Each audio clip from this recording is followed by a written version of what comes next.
그 영혼을 속건 제물로 드리기에 이르면 그가 씨를 보게 되며 그날은 길 것이요 또 그의 손으로 여호와의 뜻을 성취하니로다. 여호와의 뜻은 뭐죠? 아버지의 뜻은 뭐죠? 예수 아들을 죽이고 나를 살리는 겁니다. 내가 죽어야 될 그 자리에 자기 아들을 죽이셔서 대신 나를 살리신 거예요. 내가 받아야 될 저주와 부끄러움과 능력과 수치를 아들에게 받게 하시고 내가 죽어야 될 그 죽음을 아들이 당하게 하시고 나는 어떻게 하신 거예요? 살리시려고. 이게 아버지의 뜻이에요.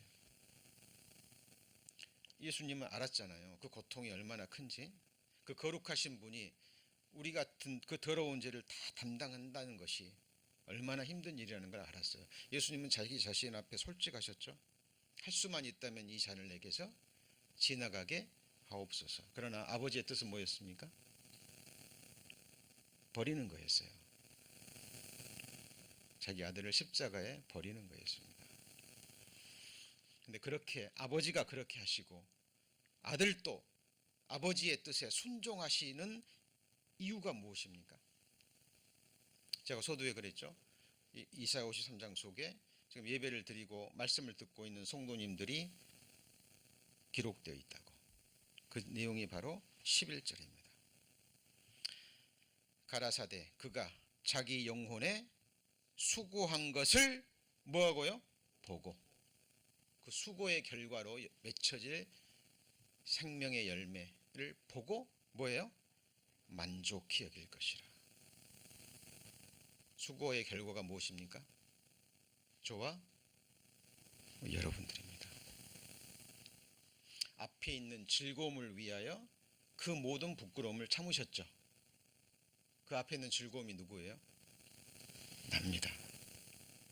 그러니까 내가 구원받고 피의 영원한 속죄를 믿고 내가 영생을 얻어야 예수님의 이 십자가의 죽음이 헛되지 않는 거예요. 그렇죠? 우리가 전도하는 이유도 어린 양의 수고한 것이 한 영혼 한 영혼에게 헛되지 않도록 하는 겁니다.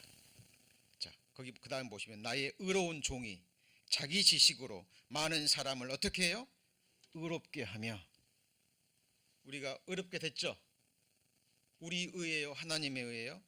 예, 하나님의 의입니다. 내가 가진 의는 예수님이 삶으로 완성하신 거예요.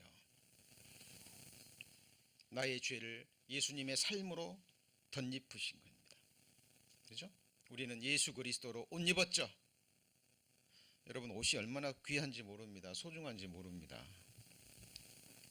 이 부끄러움을 가릴 수 있는 옷. 나의 그 모든 죄를 영원히 가리울 수 있는, 가리울 뿐만 아니라 그 의로운 옷으로 덧입혀 주셨어요.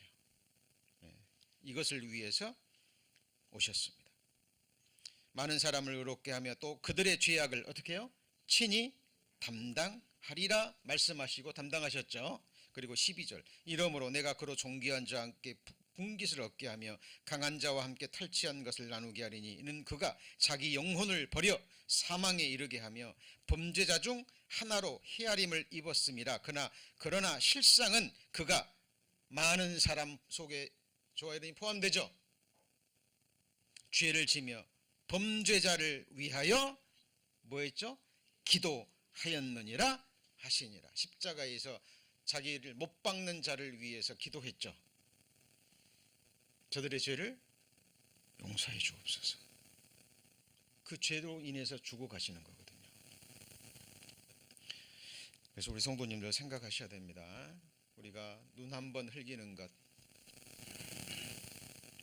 우리가 말 한 번 하는 것, 마음으로 누구 한 번 미워하는 것이 그 죄가 누구를 찔린 거예요? 예수님을 죽게 한 거예요. 우리 성도님들 거듭난 이후에 죄에 대해서 더욱더 민감하셔야 됩니다. 이게 자칫 잘못하면 사탄의 괴계에 넘어가서요, 영원한 속죄를 이루었으니까 육신이 연약한지라. 사탄의 무서운 괴계입니다. 작은 죄는 반드시 자라납니다.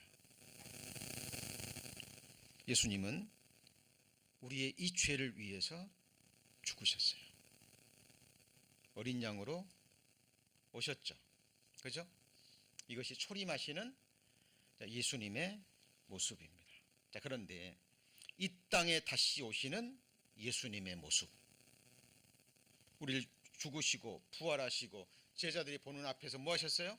승천하시고 아버지 보좌 우편에 앉으셔서 우리를 위해서 변호하시고 대언하시고 지금도 쉬운 없이 우리를 위해서 중보기도 하시죠.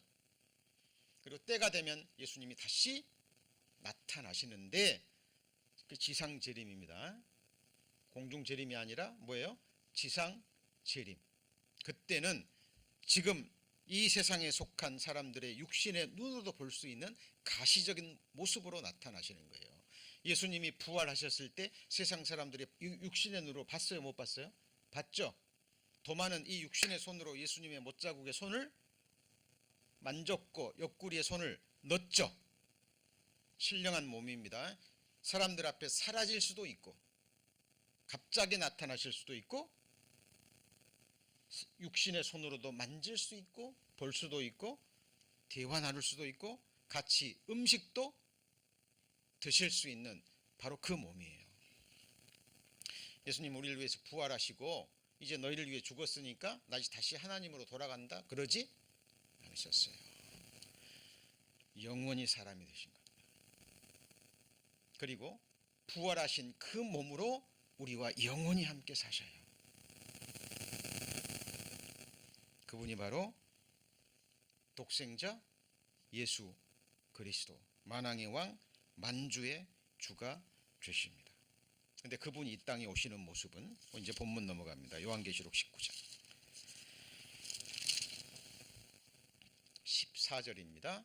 자, 또 내가 하늘이 열린 것을 보니 보라 백마와 그리고 뭐가요? 탄자가 있으니 그 이름은 충신과 진실이라. 그가 공의로 심판하며 뭐하죠? 싸우더라. 그 눈이 불꽃 같고 그 머리에 많은 면류관이 있고 그 또 이름 쓴 것이 하나가 있으니 자기밖에 아는 자가 없고 또 그가 뭘 입었어요? 피 뿌린 옷을 입었는데 그 이름은 하나님의 말씀이라 칭하더라. 이분이 누구예요? 태초에 말씀이 계시니라. 이 말씀이 하나님과 함께 계셨으니 이 말씀은 곧 하나님이십니다. 그런데 말씀이 육신이 되어. 여러분 우리는 성경 어느 곳을 배우더라도 결국은 예수 그리스도를 향해서 가야 됩니다. 직간접적으로. 그죠? 예. 왜냐하면 모든 성경이 누구를 증거해요? 예수 그리스도 한 분만을 증거합니다. 그분과 우리와의 관계, 우리를 향하신 계획, 그분이 이미 행하셨고 행하고 계시고 앞으로 행하실 일, 우리는 그것을 믿음으로 받고 그리고 믿고 그리고 소망하고 그분을 기다리는 거예요. 우리 성도님들 지금 예수님 기다리고 계시죠? 사도 바울은 디모데후서 4장에 그의 나타나심을 사모하는 자라는 표현이 나옵니다. 사모하는 거예요. 궁금하지 않으세요? 나를 지으신 분, 나를 계획하신 분, 날 위해 자기 목숨을 버리신 분, 이제 얼굴과 얼굴을 맞대고 볼 겁니다. 우리 그날 그 순간까지 이 걸음 실족하면 안 됩니다. 오늘 우리 시작 찬송으로 뭐였습니까? 네, 내가 너를 지키리라. 그죠? 네, 그 내용이 시편 121편 내용이잖아요. 여호와께서 너로 뭐하지 않게 하시면요, 실족치 않게 하시며. 그 말씀은 독백하는 내용이기도 하고 우리가 교제하면서 서로에게 격려하는, 위에서 기도하면서 교제하는 내용이기도 합니다. 예.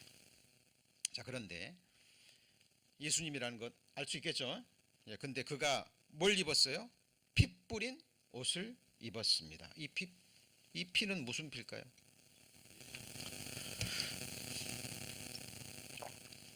자, 물론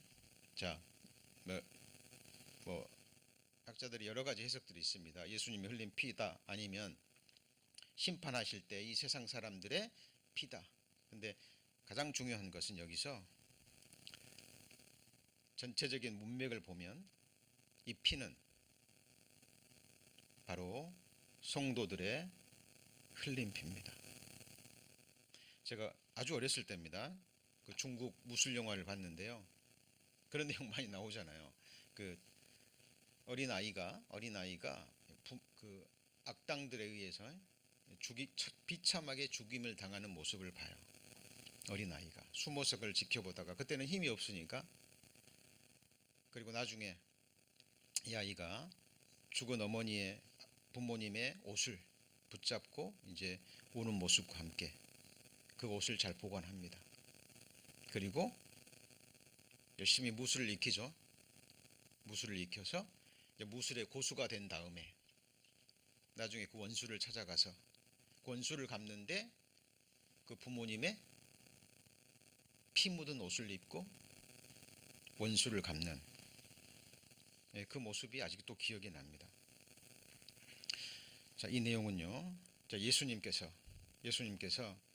구약 시대부터 환란 시대까지 하나님의 사람들이 이 세상에서 멸시받고 조롱받고 핍박받고 그리고 죽임을 당했을 때 흘린 자기 자녀들의 피를,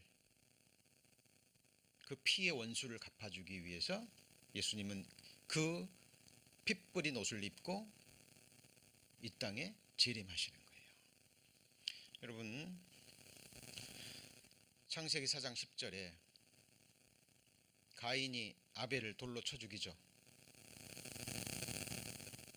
나는 열심을 다해서 1년 동안 땀을 흘려서 수고해서 이 정성 어린 제물을 바쳤는데 내 제물은 받지 않고, 아벨은 그냥 양 풀어놓고 그냥 풀 먹이고 노래나 부르면서 하다가 그냥 징그러운 피 제사로 드렸는데 기쁘게 받으셨어요. 어떤 분들은 그럽니다. 아벨은 정성으로 드렸고 가인은 정성으로 드리지 않고 잘못된 거죠. 히브리서에 보면 하나님이 그 예물에 대해서 증거하심이라. 여러분, 아벨은 믿음으로 제사를 드렸다 그랬어요. 근데 믿음의 핵심이 뭡니까? 감사합니다. 같이 해보죠. 믿음은 들음에서 나며 들음은 그리스도의 말씀으로 말미암는 거예요. 그러니까 가인과 아벨은 아버지로부터, 부모로부터 하나님 말씀을 들은 거예요. 에덴 동산에 있었던 얘기를 해. 내가 무화과 나무 잎 입었는데 내 부끄러움이 가려지지 않았다. 내가 내 죄를 자백했더니 하나님이 짐승을 잡아서, 그죠? 여러분, 가죽옷이 만들어지려면 뭐 해야 돼요? 죽어야 돼요. 피를 흘려서 가죽을 벗겨서 디자인해서 내게 입혀주셨다. 그래서 내 부끄러움이 가리워졌다.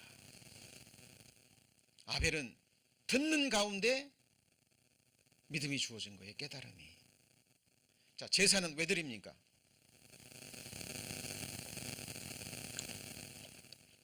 구약시대부터 전체가 제사는 왜 드려요? 죄 용서 받으려고, 죄사함 받으려고 드리는 거예요. 그러니까 가인도 들었죠. 근데 내 마음에 들지 않는 거예요. 제사는 온갖 정성으로 드려야지. 자기 생각으로, 육신의 생각으로 드린 거죠. 아벨은 믿음으로 드린 겁니다. 돌로 쳐 죽입니다. 가라사대 내가 무엇을 하였느냐? 내 아우의 핏소리가 땅에서부터 내게 뭐예요? 호소하느니라. 원수 갚아달라는 거예요. 여러분, 이 구약 시대부터 얼마나 많은 하나님의 사람들이 세상 사람들로부터 핍박과 멸시와 조롱과 저주를 받았을까요? 여러분, 사람의 인격은 그런 겁니다. 사람의 인격은요, 이 사람의 눈빛 하나에 말 하나에 깊은 상처를 입어요. 그리고 사람의 특징이 뭐냐면 우리가 다른 사람한테 행한 거는요 거의 잊어버립니다. 생각지도 않아요. 몰라요. 근데 다른 사람이 내게 조금 소원하게 대하고 그런 것은 어때요? 이게 깊이 새겨집니다. 이게. 그렇죠? 거기서 반목이 오고 시기 미움 질투가 오고 싸움과 다툼이 오는 거예요. 아벨은 잘못한 게 없잖아요. 그죠? 하나님을 기쁘시게 하는 제사를 드렸고 의롭다함을 받았는데 형에게 돌로 쳐 죽임을 당한 거예요. 이런 일들이 구약 시대도 교회 시대는 얼마나 많았을까요? 히브리서에 나오죠. 돌로 쳐 죽임을 당하고 짐승의 밥이 되고 톱으로 뭐예요? 켬을 당하고 이 살껍질이 벗기움을 당하고. 제가 그 옛날에 그 김대중 대통령 아시죠? 예, 그 서고에 가서 그 막내 아들하고 저하고 6년 동안 그 동창이었거든요. 서고에 가서 이 서고에 가면 책이요 엄청나게 많습니다. 거기에 그 고문과 그 핍박에 관한 그 자료들이 나와요. 흑백과 칼라 사진으로 쫙 나옵니다. 그걸 보고 제가요 얼마나 놀랐는지 모릅니다. 전쟁통에 일어났을 때 인간이 인간에게 고문을 했을 때 그 모습. 예, 사람은 정말 잔인해요.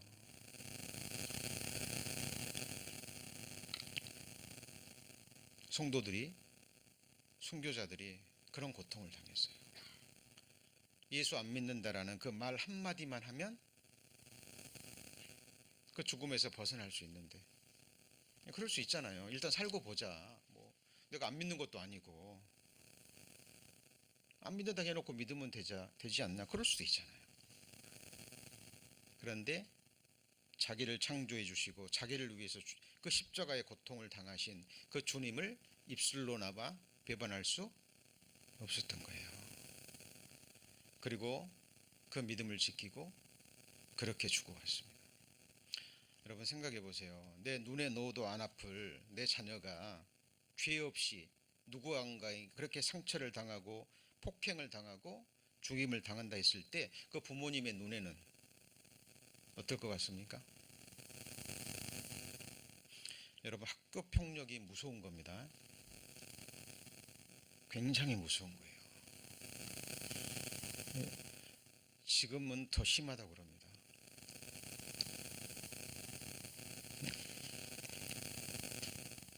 이 아이들에게 그 말 한마디가요. 그 굴욕적인 말, 굴욕적인 태도, 그게 그 어린 아이들의 심령에 큰 상처를 입힙니다. 무서운 거예요. 왜 하나님이 라가라 하는 자 지옥불에 들어가라 라는 말씀이 기록되어 있을까요? 라가가 히브리 욕설입니다. 뭐 우리말로 하면 이 미련한 놈 정도예요.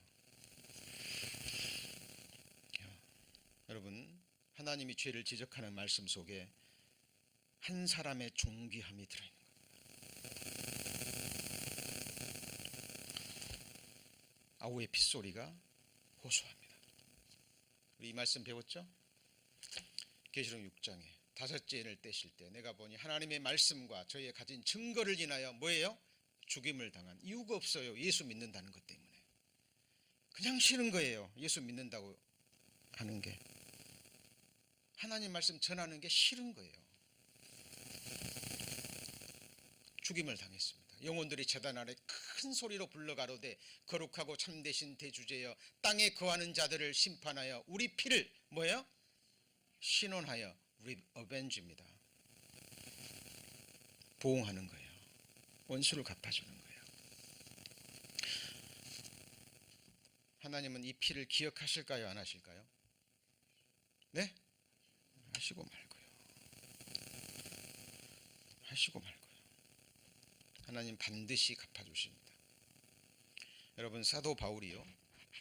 예수님을 몰랐을 때 예수 믿는 자들을 잡아 죽이는 것이 하나님을 섬기는 예라고 생각하고 온 힘을 다해서 예수 믿는 자들을 잡아 가두고 죽였습니다. 누가요? 사도 바울이. 그 가운데 스데반 집사도 있죠.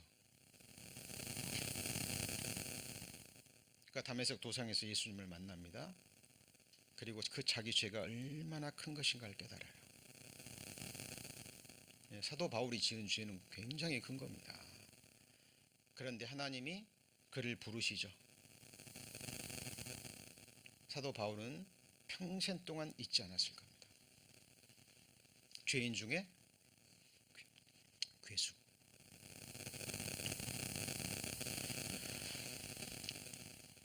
사도 바울처럼 자기 죄가 얼마나 큰 것인가를 깨닫고 정말 중심으로 회개하고 죄 용서함을 받지 않는다면,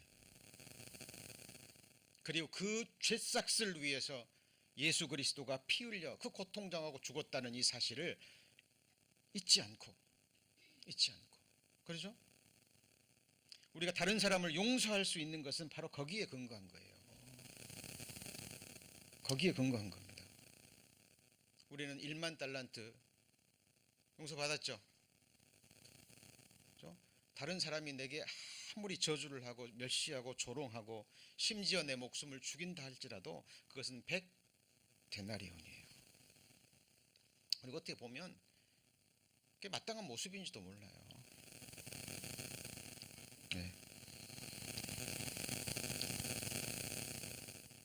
다른 사람이 나를 판단하고 저주하고 하는 것보다 더 악한 모습일 수도 있습니다. 저 자신을 보면 그런 부분들을 많이 느낍니다. 그러나 그 죄를 용서받았다는 게 중요한 거죠. 근데 만일 그 죄를 깨닫지 못하고 용서받지 못하면 그 사람은 예수님을 이렇게 만나게 되는 거예요. 이렇게 만나게 되는 겁니다. 예수님은 자기 자녀들이 흘린 피, 멸시와 조롱, 저주, 그 받은 상처의 원수를 갚아주기 위해서 만왕의 왕으로, 이제는 어린 양이 아니라 같이 보지죠. 사자, 유다 지파의 사자로 예수님은 철장을 가지고 이 세상 모든 나라 권세, 여기 보면 그들이 멸망을 당하고 죽임을 당하는데 평민들의 모습, 서민들의 모습은 잘 안 나와요. 누가 나옵니까?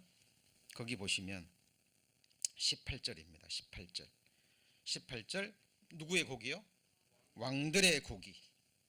그 다음에요, 장군들의 곡이. 여러분 지금 러시아 우크라이나 전쟁 중인데요, 러시아에 진정한 크리스찬 있을까요, 없을까요?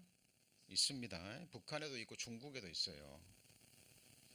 그들은 목숨 걸고, 특히 북한에서 이런 데서는 목숨 걸고 하는 거예요. 신앙생활을. 왕들의 고기와 장군들의 고기와 그 다음에 뭐예요?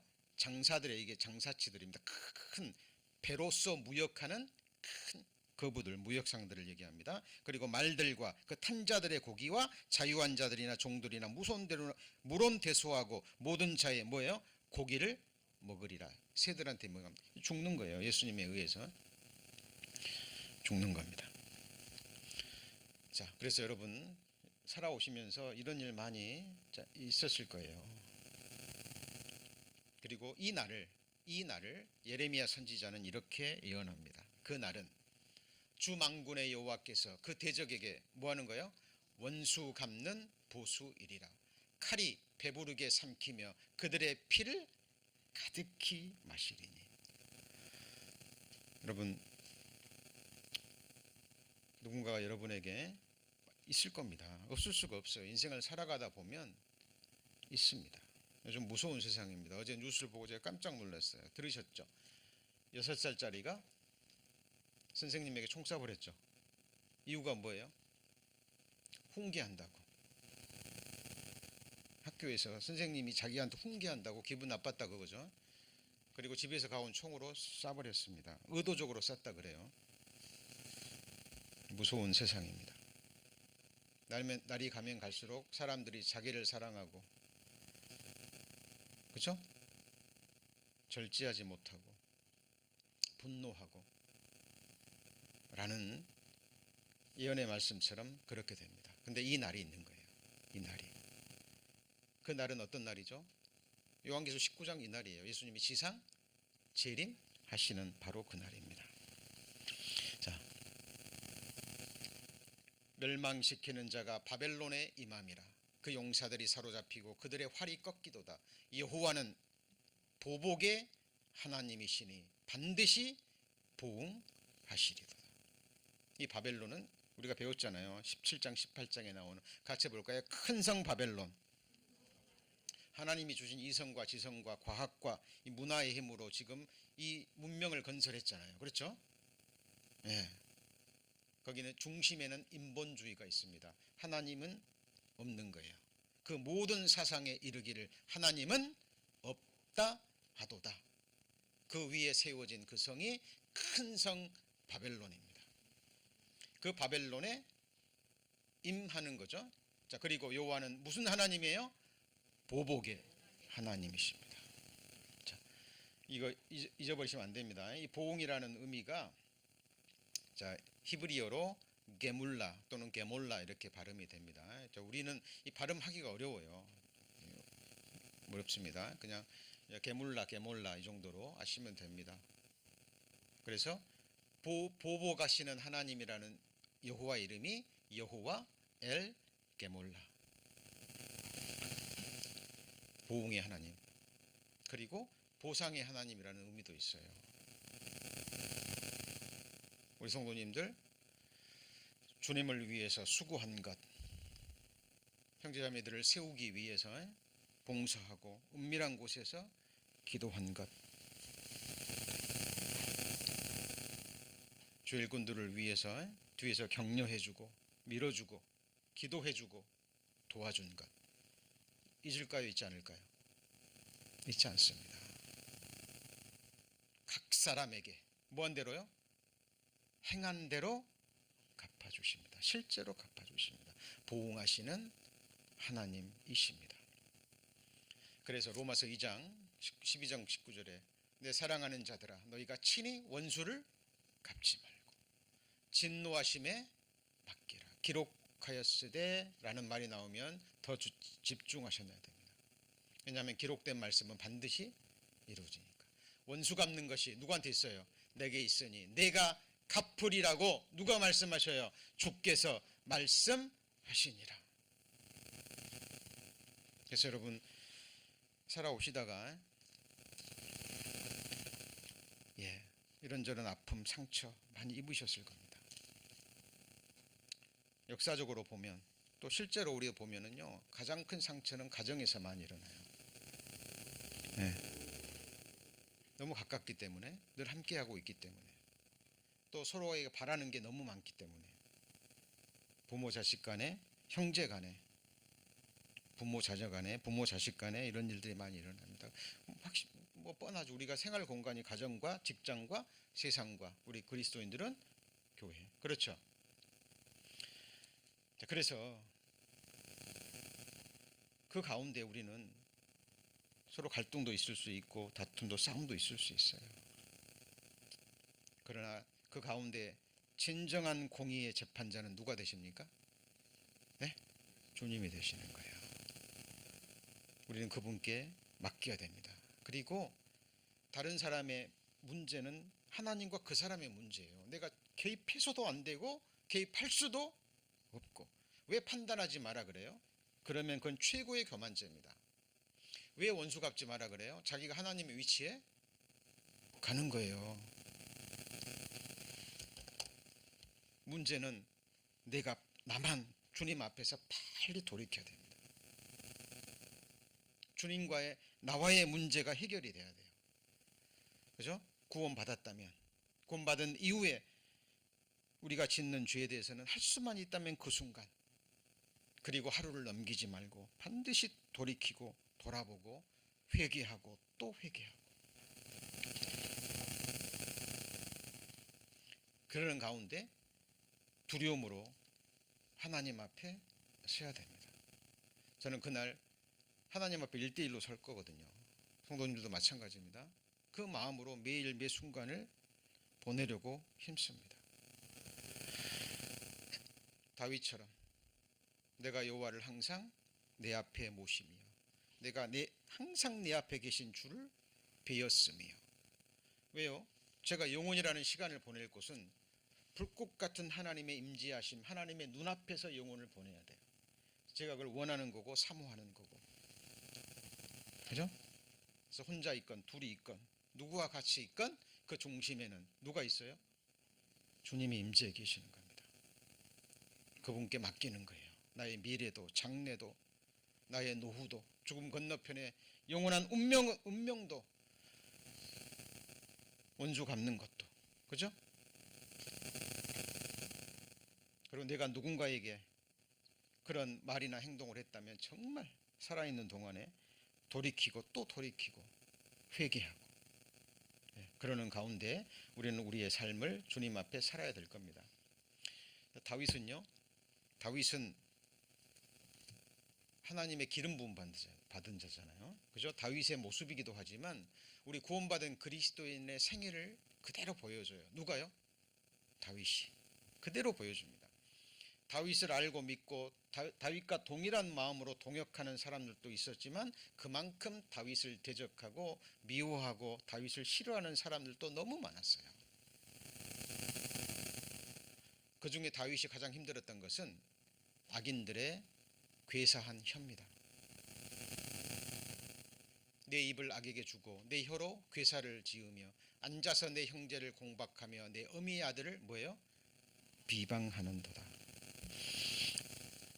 이런 것들이요, 칼보다도 어쩔 때는 더 무서워요. 칼보다도. 혹은 칼로 찌른같이 함부로 말하거니와. 여러분, 하나님 이거 다 기억하고 계십니다. 만약에 그 사람이 죄를 깨닫고 용서받지 못하고 그 말씀을 믿지 않는다면, 이 죄를 위해서 예수님이 십자가에 죽으셨다라는 것을, 이 복음을 믿음으로 받아들이지 않는다면 모든 무릎이 하나님 앞에 무릎을 꿇을 것이요 그 입으로 자기 죄를 뭐하죠? 짓고 하게 될 겁니다. 여러분이 누군가에게 이런 말을 했다면 돌이키셔야 되고요. 누군가가 여러분에게 이렇게 했다면 여러분은 잊을지 모릅니다. 그러나 하나님은 그 사람이 이 죄를 깨닫고 용서받지 않으면 하나님이 그대로 보응해 주십니다. 네. 내 혀가 심한 악을 꾀하여 날카로운 뭐같이요? 삭도같이 간사를 행하는도다. 간사한 혀여 내가 잡아먹는 모든 말을 좋아하는도다. 뭘 잡아먹을까요? 네. 사람의 영혼과 삶과 생명을 잡아먹는 겁니다.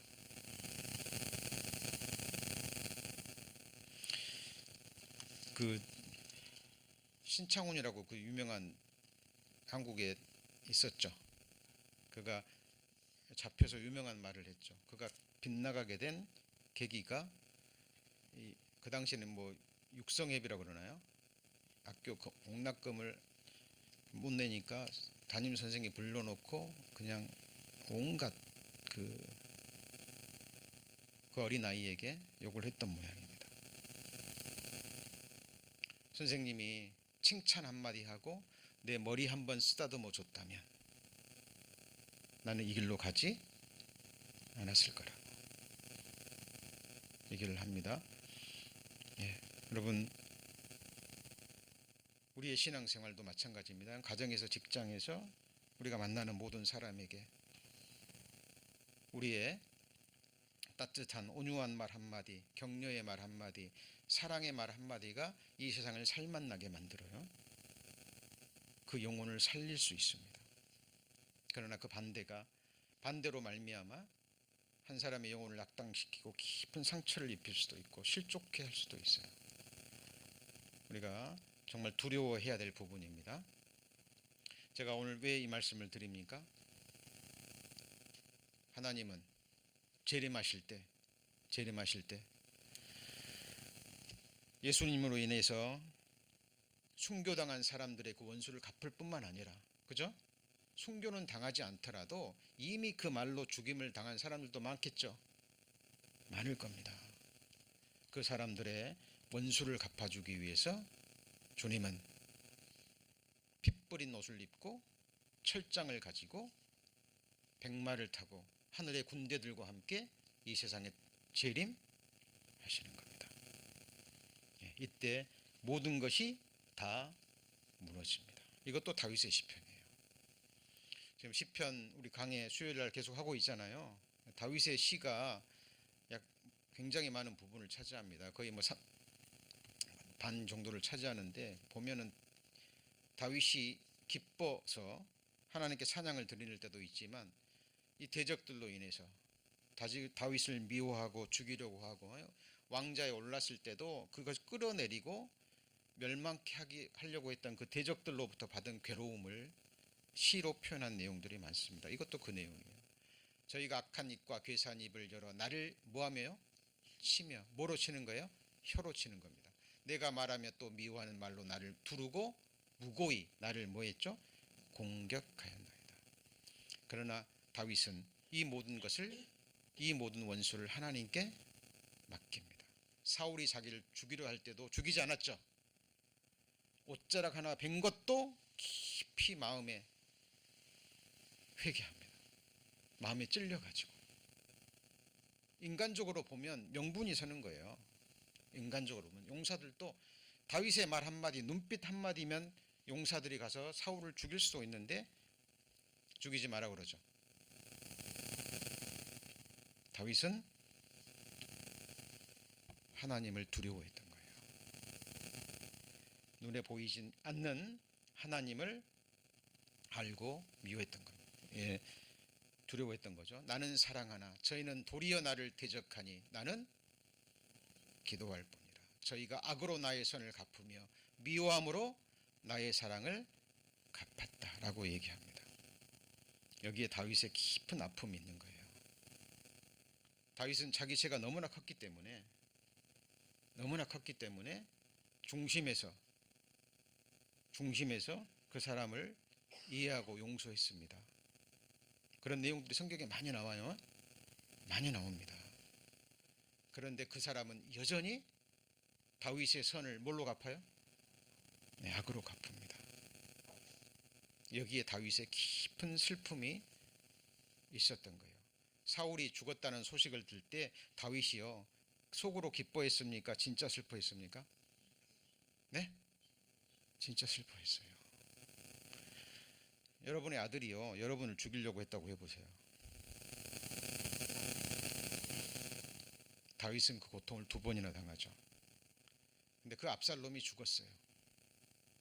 아무리 자식이지만 나를 죽이고 나의 후처들을 대낮에 온 백성들이 보는 앞에서 겁탈한 압살롬입니다. 압살롬이 죽을 때 다윗이 뭐라고 울었습니까? 압살롬아, 압살롬아, 내 아들 압살롬아. 요압 장군이 진노를 하죠. 왕이시여, 왕이시여. 백성들이 목숨을 걸고 왕을 지키기 위해서 전쟁을 하고 싸움에서 이겼는데 이제 압살롬의 그 죽음을 이렇게 슬퍼하면 어떻게 하란 말입니까? 요압 장군의 말을 듣고 옷무새를 가다듬고 눈물을 닦고 백성 앞에 나아가는 다윗의 모습이 나옵니다. 여러분, 우리 성경을 읽을 때요 정말 눈으로 읽지 마시고 그냥 그 한 사람의 연약한 인생, 왕이었지만 아들을 사랑하는 한 아버지예요. 그 마음으로 읽을 때 우리는 조금이나마 하나님 아버지의 마음을 조금이나마 알 수 있습니다. 여러분, 이 요한계시록 19장에 나오는 이 내용, 예수님이 뭐하는 내용이에요? 지상 재림하는 내용입니다. 근데 우리가 전에도 배웠듯이 요한계시록에는 동일한 내용이 반복해서 기록이 되죠. 시간적으로 연대소는 쫙 기록된 게 아니에요. 이 내용이 앞에 나왔습니다. 이미. 어떤 내용인지 살펴볼까요? 요한계시록 16장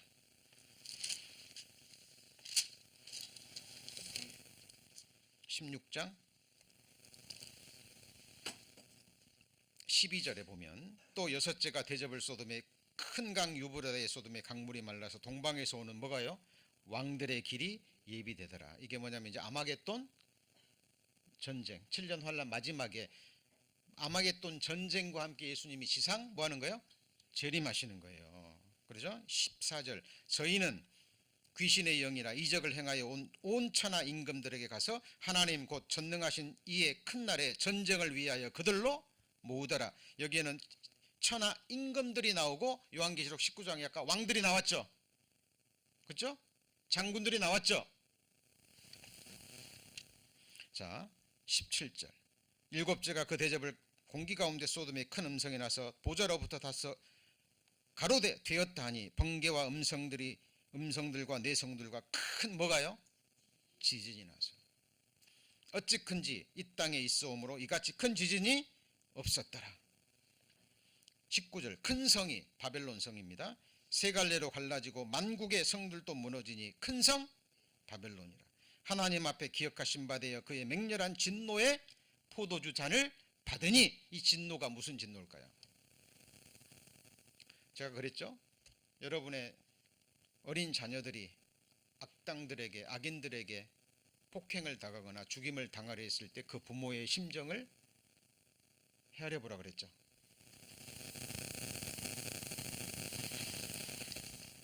하나님의 그 섞인 것이 없는 진노의 포도주잔을 받게 될 겁니다. 그런데 이때 각 섬도 없어지고 뭐요?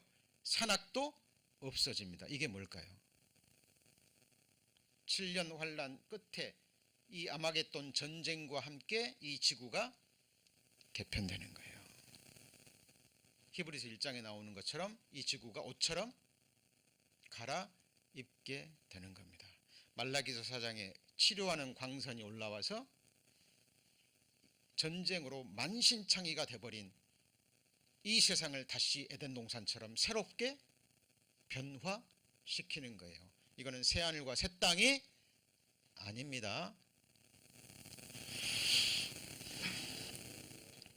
자, 이때 중수가 한 달란트나 되는 큰 우박이 떨어지고, 자, 이게 마지막 전쟁의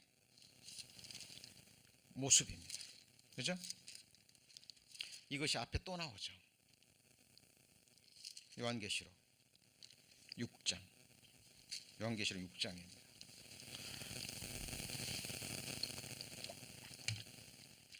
12절 내가 보니 여섯째 인을 떼실 때 큰 지진이 나며 이 큰 지진이 조금 전에 배운 큰 지진이에요. 여러분 지진이 얼마나 크면 산악이 없어져 버릴까요? 지금 5대양 6대주입니다. 제일 처음에는 1대양 1대주였죠. 그렇잖아요. 창세기 1장에. 그러면서 그러면 왜 땅이 갈라졌어요? 바벨론 때, 바벨탑 쌓을 때 흩어져 살아라 그랬더니 흩어져 살지 않고 니므롯이 모아서 우리 이름을 내고 잘 살아보자 그랬죠. 그죠? 그때가 바로 하나님이 언어를 나누면서 뭣도 나눠버려요? 땅도 나눠버립니다. 지금도 땅 움직이고 있는 거 아시죠? 그죠? 예.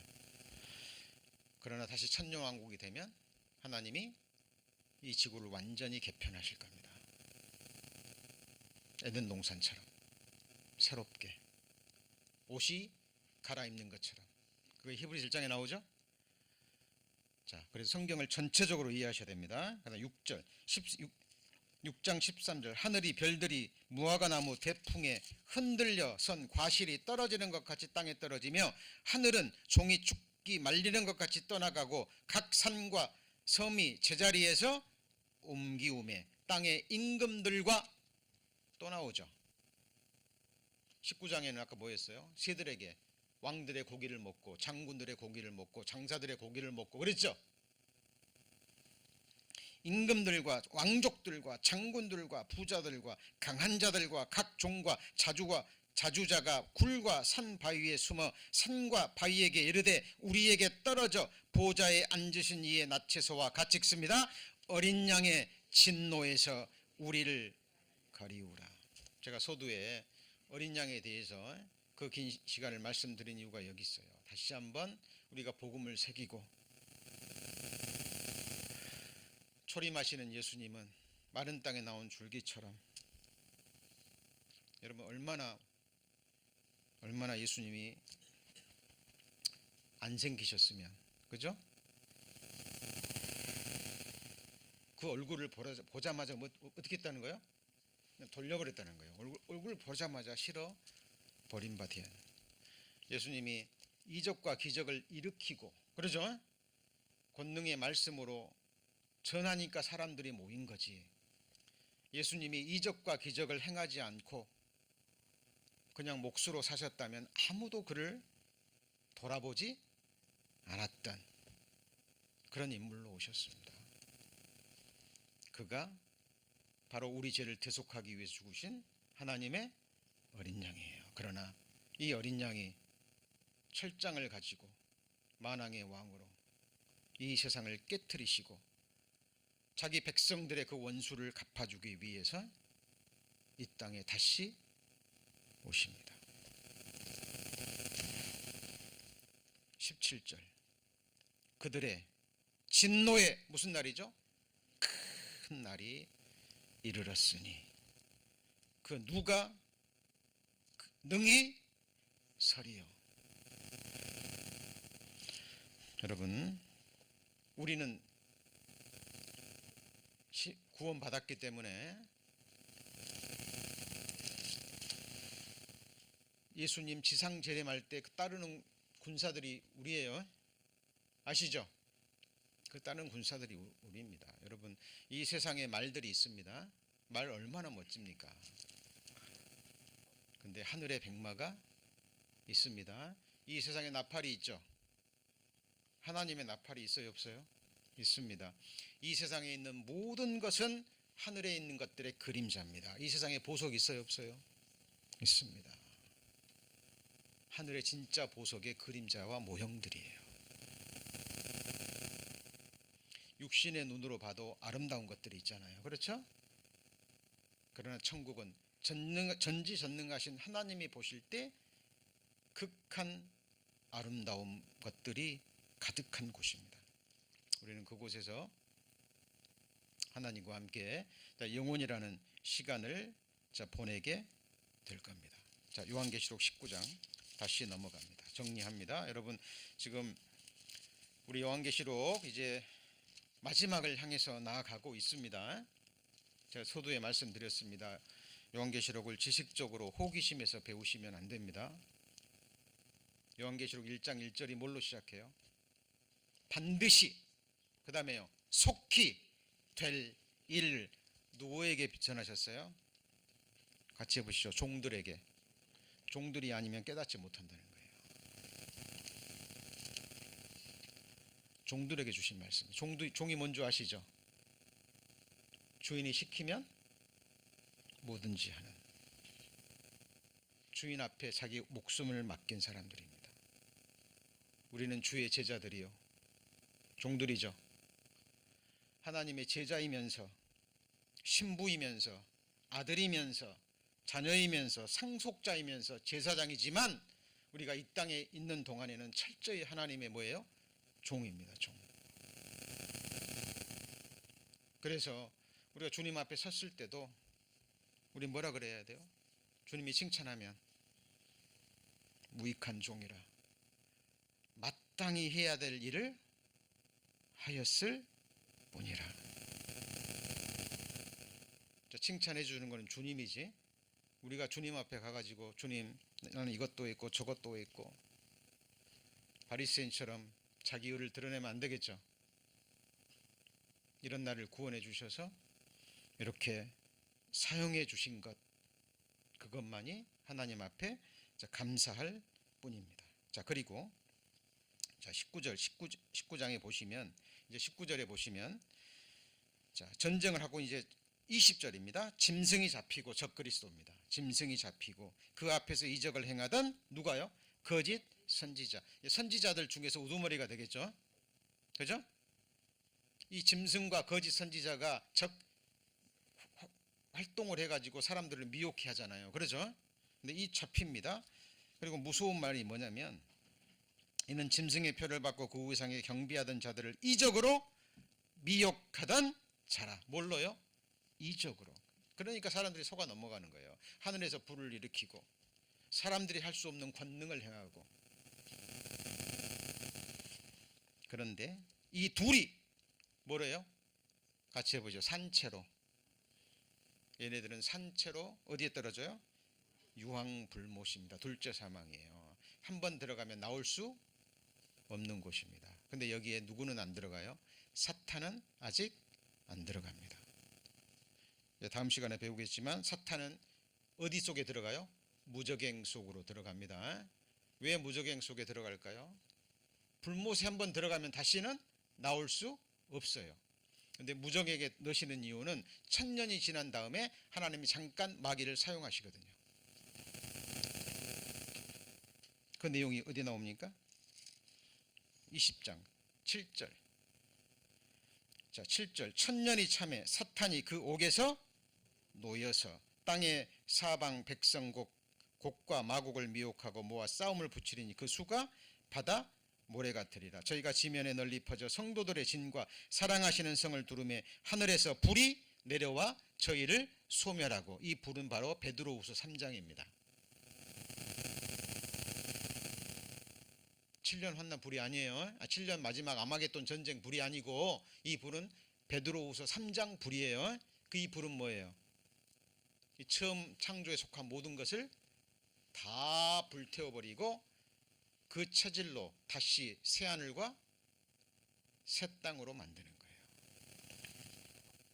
자, 10절. 또 저희를 미혹하는 마귀가 불과 유황 못에 던지우니, 저희는 이미 짐승과 거짓 선지자가 들어있죠.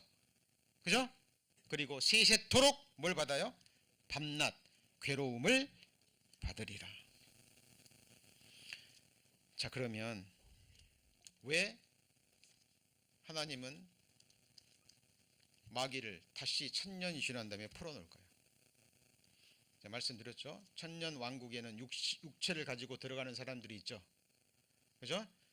7년 환란 때 구원받고 순교당한 사람도 있지만 예수님 말씀 듣고 도망쳐서 도피처에서 보호를 받고 구원받고 육체도 구원받은 거예요. 그 사람들이 몸을 가지고 들어갑니다.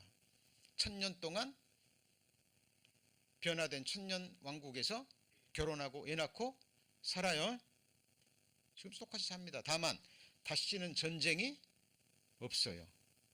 그래서 농기구를 가지고 다시는 칼을 만들지 않아요. 그러니까 농기구를 가지고 뭘 만들어요? 칼을 가지고 농기구를 만드는. 다시는 전쟁이 없습니다. 왜냐하면 그때는 예수님이 직접 가시적으로 보좌에 앉아서 온 세상을 통치할 거기 때문에 드러내놓고는 대적하지 못합니다. 그때는 징벌이 바로바로 임하기 때문에. 그런데 문제는 사탄 마귀가 사탄이 무저갱 속에 있어도 역사를 안 해도 하나님을 예배하러 가지 않고 하나님을 대적하는 사람들도 있다고 나옵니다. 그 사람들은 100세가 못 되어 죽은 사람들. 그죠? 이사야서에 보면 그 내용이 나오잖아요. 어린아이가 사자를 끌고 젖먹이가 독사의 굴에 손을 넣는데 해함이 있어요, 없어요? 없어요. 천년왕국 때 아기가 태어나요, 안 태어나요? 태어납니다. 그러면 왜 풀어놓느냐? 속마음은 누가 알까요? 하나님만이 아십니다. 겉으로는 징벌이 당장 임하니까 예수님을 섬기는 척합니다. 그러면 예수님이 알고도 그 사람들 어때요? 그 사람이 회개하고 돌이키고 정말 예수 그리스도를 구주로 받아들일 때까지 기다리십니다. 1000년을. 그리고 하나님은 모든 사람과 싸워서 이기셔야 돼요. 그래서 그 사람들의 실상을 드러냅니다. 마귀가 1000년 왕국에서 풀려나와서 미혹하면, 그죠? 중심에서 예수님을 섬기지 않았던 사람들이 누구를 따를까요? 사탄을 따르고 마지막 전쟁을 일으킵니다. 이게 곡과 마곡의 전쟁입니다. 어떻게 그런 일이 있을 수 있느냐? 인간은 그런 존재입니다. 여러분, 아담이 하나님 계신 거 알아요, 몰라요? 네? 죄 범하기 전에 하나님과 대화하고 그러죠? 네. 그 아담이 하나님을 버렸어요. 맞습니까? 예. 환경이 사람을 만들지 영향을 줄 수는 있지만 궁극적으로는 각 개인의 선택입니다. 여러분, 하나님이 우리에게 뭘 주셨어요? 자유의지를 주셨습니다. 매일 매 순간 선택입니다. 오늘 주의 첫날 나에게 생명을 주시고 매일 하루하루를 허락하시고 모든 것을 허락하시는 하나님 앞에 온 마음으로 신령과 진정으로 예배를 드리기 위해서 이곳으로 나오는 그 마음과 발걸음, 우리 성도님들이 선택하셨기 때문에 그래요. 앞으로의 신앙생활 우리 경험을 알고 있습니다. 만만치 않아요. 사탄이 그만두지 않습니다. 그러나 기억하십시오. 그 뒤에 누가 계셔요? 하나님이 계셔서 그 사탄도 사용하십니다. 그 사탄의 역사를 통해서 구원받은 그리스도의 믿음을 정금같이 하셔요. 정금같이 하십니다. 그죠? 그리고 모든 두려워하는 것들을 뛰어넘어서 하나님만을 두려워하는 사람으로 만들어 가십니다. 하나님은 영이시니 주의 영이 계신 곳에는 뭐가 있습니까? 자유함이 있습니다. 예수님이 우리를 위해서 죽어주신 것은 죽기를 무서워함으로 평생에 얽매여 종노릇하는 우리를 자유케 하시려고. 아들이 너희를 자유케 하면 너희가 참으로 자유하리라. 진리를 알지니 진리가 너희를 자유케 하리라. 하나님은 우리를 구속하기 위해서 우리를 얽매이게 하시는 분이 아닙니다. 우리에게 무거운 짐을 지어주시는 분이 아니에요. 하나님은 우리를 자유케 하시고 무거운 짐을 내려놓고 안식하게 하시는 분입니다. 이 세상, 이 육신의 장막을 입고 살아가는 이 고단한 이 세상의 삶, 잠시 후면 끝이 있습니다. 여러분, 끝이 있다는 게 얼마나 감사한지 몰라요. 성도님도 감사하시죠? 예, 얼마나 감사합니까? 내가 이 세상을 떠나갈 날이 있다는 게 얼마나 감사합니까? 이 육신을 입고 살아갈 끝날이 있다는 게 얼마나 감사합니까? 같이 해보시죠. 의인은 그 죽음에도 소망이 있고 죽는 날이 그 다음에요 태어난 날보다 낫고 better. 우리는 그날 그 순간을 소망합니다. 그리고 이 날이 지금 다가오고 있습니다. 기도하시겠습니다. 하나님,